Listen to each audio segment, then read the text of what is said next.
Ready. Yes. Start. सीखना हर जीवधारी की नैसर्गिक प्रवृत्ति, प्रकृति और आवश्यकता है। पशु पक्षी भी अपनी अगली पीढ़ी को आवश्यक समझ और कौशल सिखाकर ही तैयार करते हैं। मनुष्य ने अपने को पीढ़ियों के जीवन पर्यंत चलने वाले संबंधों में बाधा, मित्रता और भाईचारे को अपनाया। उसे प्रेम, न्याय, क्षमा, करुणा जैसे नैसर्गिक वरदान भी मिले हैं। उसकी सामूहिकता की आवश्यकता अन्य जीवधारियों से अलग है।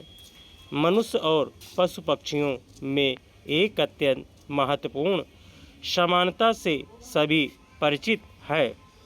हर नई पीढ़ी अपना जीवन अनुकरण से ही प्रारंभ करती है।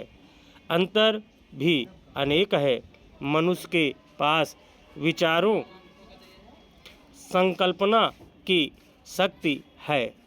जिज्ञासा उसका प्रेरणा स्रोत है और सृजनात्मकता उसके सोच और संकल्पना का मूर्त रूप है। मनुष्य आदर, सम्मान तथा भावनात्मक अभिव्यक्ति के महत्व को जानता है। जिसके पास प्रखर वैचारिकता होगी वह विकल्प ढूंढेगा ही। नए ज्ञान और कौशल भी उसे चाहिए ही होंगे। यही मनुष्य की प्रगति और परिवर्तन का मूल स्रोत बनता रहा है।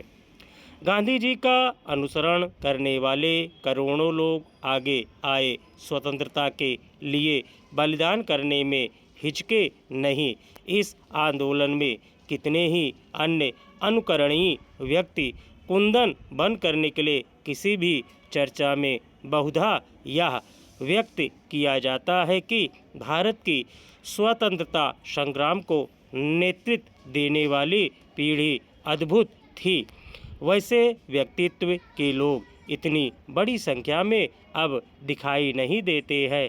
गांधी जी ने दक्षिण अफ्रीका से वापस आने के बाद सारे देश को एक बड़े उद्देश्य से जोड़ दिया। लेकिन इस जुड़ाव और स्वतंत्रता के लक्ष्य को प्राप्त करने के लिए जिन लोगों ने अपना सर्वस्व बलिदान करने का संकल्प लिया वे सभी गांधी जी का सम्मान तो करते थे, लेकिन उनके हर तौर तरीके से सहमत हों ऐसा आवश्यक नहीं था। उस समय देश में दलगत राजनीति पूरी तरह नहीं उभरी थी।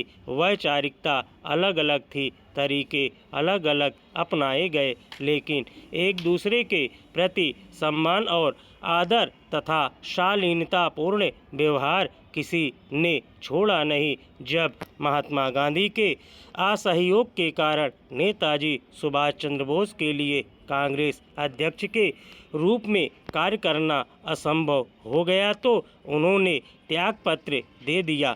मतभेद हुए, रास्ते अलग हो गए, लेकिन पारस्परिक आदर भाव और व्यवहारिक शालीनता में कोई कमी नहीं आई। नेताजी ने ही गांधी जी को वे हमारे देश के पिता हैं जैसे सम्मान के साथ लोगों को परिचित कराया। गांधी जी भी उनकी देशभक्ति की प्रखरता की सराहना करते रहे। स्वतंत्रता आंदोलन के समय वैचारिकता के भिन्नता के साथ दैनंदिन व्यवहारिकता में पारस्परिकता, शालीनता और आदर भाव हर तरफ उपस्थित था। वह स्वतंत्रता के पश्चात लगातार घटता ही रहा और अब लगभग तिरोहित हो गया है।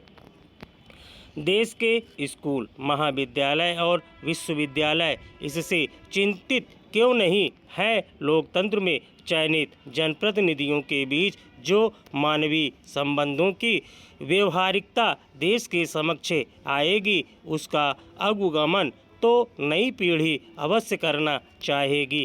कौन नहीं जानता है कि माँ बाप के बाद अध्यापक को ही बच्चे अपना हीरो मानते हैं। इसके बाद वे अपने आदर्श प्रतिष्ठित व्यक्तियों में ही ढूंढते हैं, जिसमें चयनित जनप्रतिनिधि भी शामिल होते हैं। वर्तमान में इनके स्तर पर स्थिति चिंताजनक तो है ही। देश के विद्वत वर्ग का यह सामाजिक, सांस्कृतिक और व्यवहारिक उत्तरदायित्व है कि वे इस स्थिति की गहराई को समझकर समाज और उसके प्रतिनिधियों का मार्गदर्शन करें। स्टॉप।